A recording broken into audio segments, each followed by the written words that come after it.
Today we're fixing up a fantastic gumbo, y'all. And what's so special about this one is it's actually low carb. Hi, if you're new here, I'm Melissa Diane. We're gonna go ahead now and jump into the ingredients for our gumbo.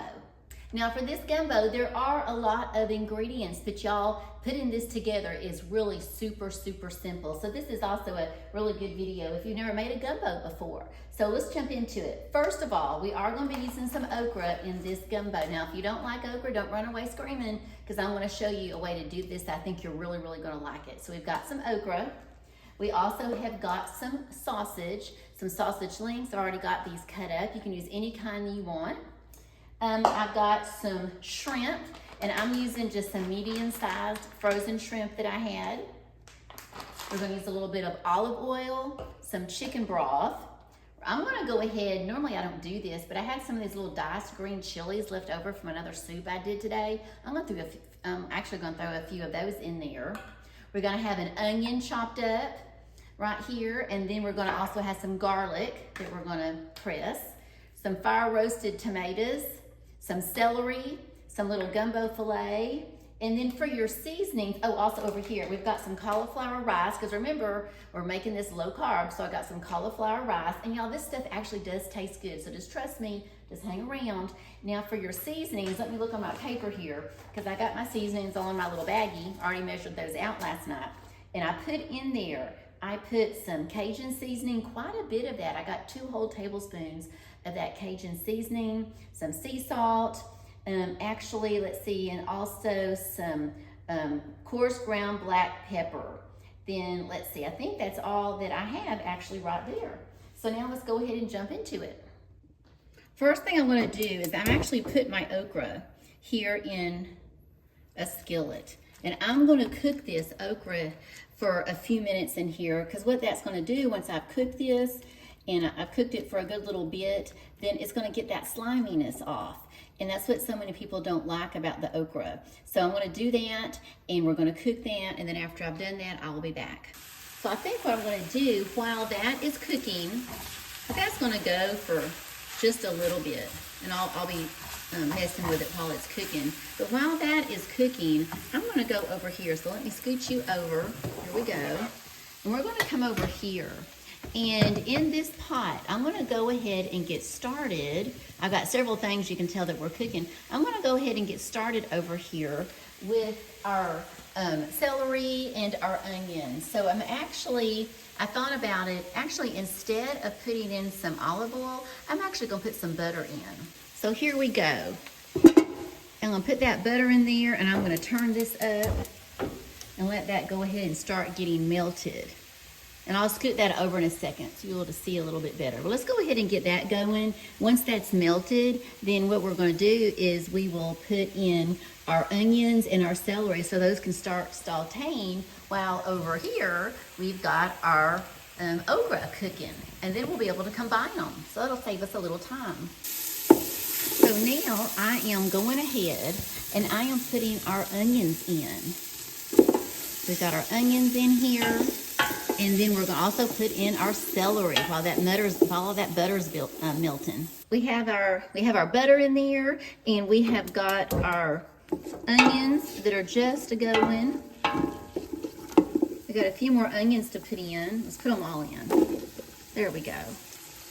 And we're gonna go ahead and put the celery in. So it takes the celery a little bit longer, to get soft. So there's our celery. And all these measurements, I'll put these in the description for you below the video. And I had all these in baggies because last night I knew I was going to be cooking actually 4 soups today. So I went ahead and got everything all measured. So we're going to let this just continue to cook.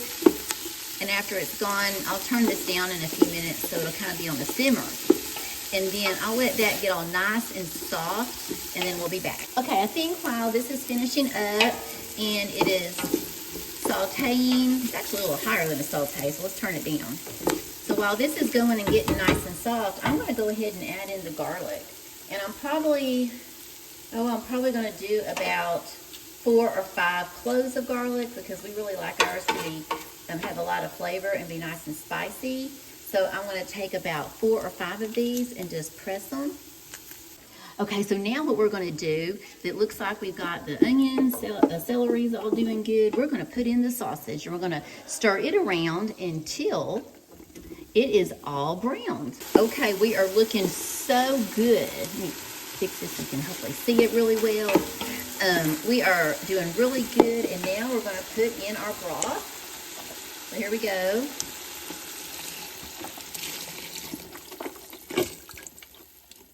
I got another one over here.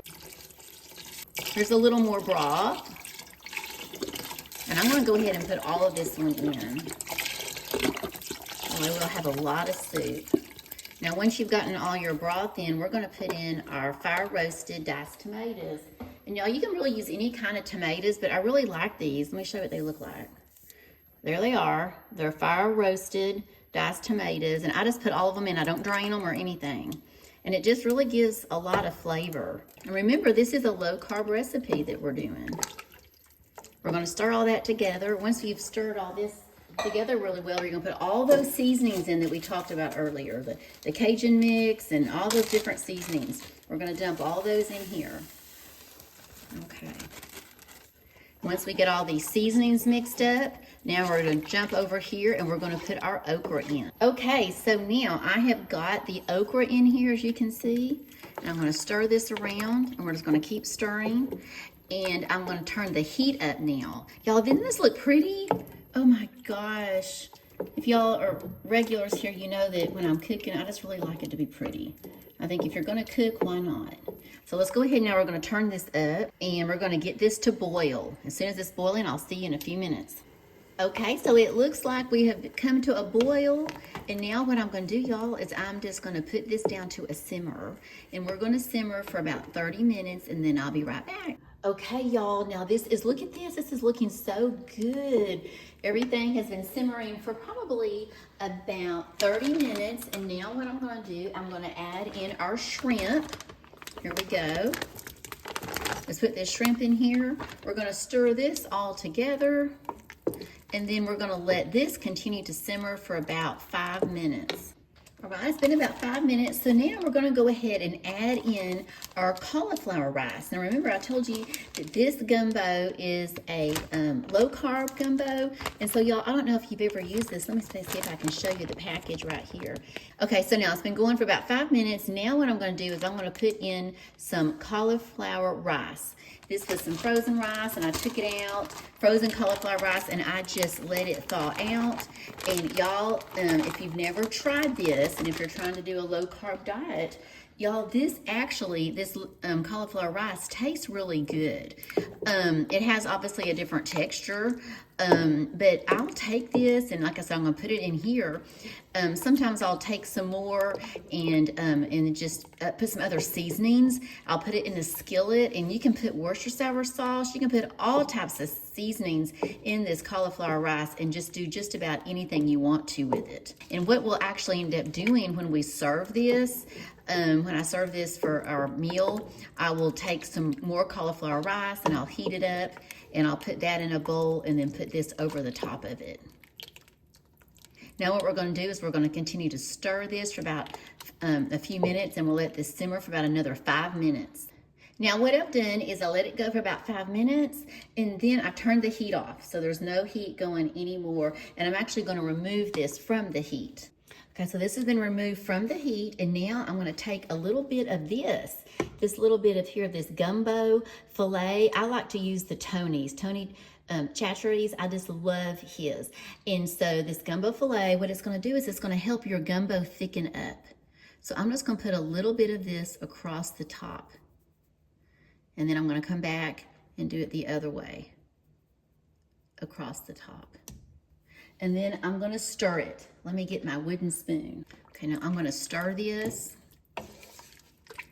And this will help that gumbo thicken up. Now after I've stirred it, I'm going to go back, and I'm just going to put a little bit more across the top. Oh wow, y'all, look at this. Doesn't this just look fantastic? Now be sure and check out that next video that's popping up.